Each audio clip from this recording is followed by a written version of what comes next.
Bhagalpur Lok Sabha seat से कांग्रेस विधायक अजीत शर्मा ने ताल ठोक दिया है। राजनीति को जानने समझने वाले लोग इस बात को मान रहे हैं कि अगर इंडिया गठबंधन कांग्रेस पार्टी राष्ट्रीय जनता दल अजीत शर्मा के नाम पर मुहर लगाती है तो फिर गठबंधन की जीत पक्की मानी जाएगी। नमस्कार, द इंडिया टॉप देख रहे हैं। मैं हूं आपके साथ बिरजू सिंह। बिहार में 40 लोकसभा की सीट और 40 लोकसभा सीट को लेकर एनडीए के अंदर सहमति बन गई कि कौन सी पार्टी कितनी सीटों पर चुनाव लड़ेगी, लेकिन इंडिया गठबंधन के अंदर अब तक चीजें स्पष्ट नहीं हो पाई।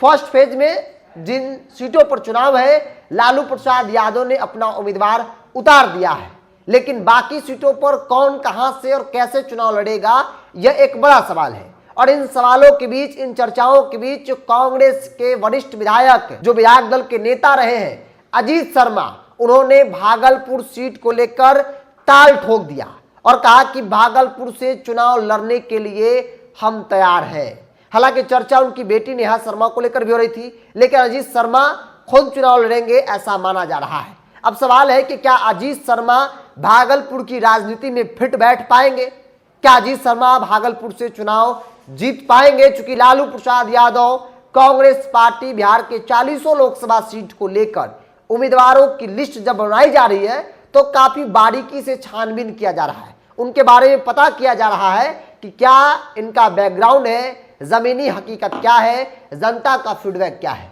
ऐसे में जो वहां के लोकल पॉलिटिक्स को समझते हैं, उनका मानना है कि अजीत शर्मा का पकड़ न सिर्फ इंडिया गठबंधन के वोट बैंक पर, मुसलमान और यादवों पर, बल्कि भूमिहार और ब्राह्मणों पर भी अच्छी खासी मानी जाती है। ऐसे में वहां पर जो भागलपुर की चुनावी राजनीति और वहां का जो जातीय समीकरण है, मुसलमानों की अच्छी खासी आबादी है।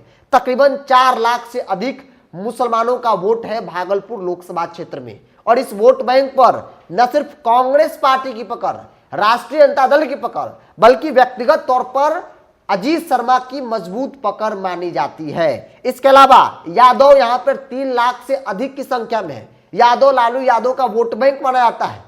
ऐसे में कहा जा रहा है कि लालू यादव का वोट बैंक, लालू यादव जिस गठबंधन से चुनाव लड़ेंगे, उनकी पार्टी या फिर गठबंधन के सहयोगी दल लड़ेंगे, वहां यादव वोट करेंगे। ब्राह्मण और भूमिहारों की अच्छी खासी आबादी है और इस वोट बैंक को लेकर कहा जाता है कि यह भाजपा का वोट है। लेकिन भागलपुर की राजनीति में इस वोट बैंक पर अजीत शर्मा की मजबूत पकड़ मानी जाती है, क्योंकि अजीत शर्मा खुद भूमिहार समाज से आते हैं, तो ऐसे में उनकी अच्छी खासी पकड़ मानी जाती है। इसके अलावा गंगोता समाज जो निर्णायक भूमिका में होता है, जिनकी आबादी तकरीबन 1.5 लाख से अधिक है, जो कहा जाता है कि जेडीयू का वोट बैंक है, नीतीश कुमार का वोट बैंक है, तो यहां पर आरजेडी की कोशिश रहती है कि भाई गंगोता समाज को भी अपने पक्ष में किया जाए। लेकिन इसके अलावा अगर आप देखेंगे तो मुस्लिम, यादव, ब्राह्मण का जो बड़ा वोट बैंक है, भूमिहारों का जो बड़ा वोट बैंक है, वो कहीं ना कहीं इंडिया गठबंधन के पक्ष में है। वहां के कैंडिडेट अगर जिसमें बनाए जाते हैं तो भूमिहार, ब्राह्मण और मुसलमान जो है वो गोलबंद हो सकता है, ऐसा माना जा रहा है।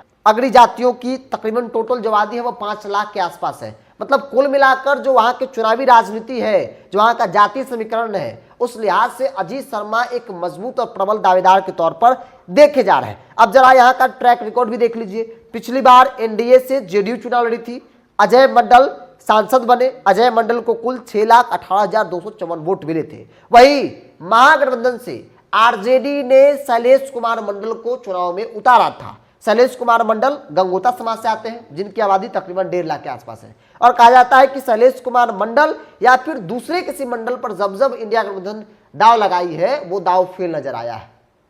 वो मंडल वोट बैंक में सिंधमारी नहीं कर पाते हैं और इसके चक्कर में यहां पर मुस्लिम, यादव, भूमिहार, ब्राह्मण भी इनसे दूरी बना लेते हैं। इसलिए इस बार लालू प्रसाद यादव भी चाहते हैं, कांग्रेस पार्टी भी चाहती है कि एक ऐसा उम्मीदवार यहां पर उतारा जाए जो मंडल में सिंधमारी करे न करे, लेकिन मुस्लिम, यादव, भूमिहार, ब्राह्मणों को एकजुट करे, दलितों की एक बड़ी आबादी अपने पास रखे। और इस पूरी चर्चाओं के बीच कई नामों की चर्चा है, जिसमें अजीत शर्मा, जिन्होंने दावा भी ठोका है, और उनके नाम की मजबूती से चर्चा भी हो रही है। और कहा जा रहा है कि लालू प्रसाद यादव भी चाहते हैं कि अजीत शर्मा को उम्मीदवार बनाया जाए, क्योंकि वहां के जातीय समीकरण में अजीत शर्मा की अच्छी खासी पकड़ मानी जाती है। अजीत शर्मा भागलपुर से विधायक हैं, मुसलमानों की बड़ी आबादी है और मुसलमानों से व्यक्तिगत तौर पर उनका संबंध पूरे जिले में अच्छी खासी मानी जाती है। तो इस लिहाज से अजीत शर्मा एक मजबूत दावेदार के तौर पर भागलपुर लोकसभा सीट को लेकर देखे जा रहे हैं। बीते दिन अजीत शर्मा लालू प्रसाद यादव से मुलाकात भी किए थे। मुलाकात को लेकर कहा गया कि काफी पॉजिटिव रहा।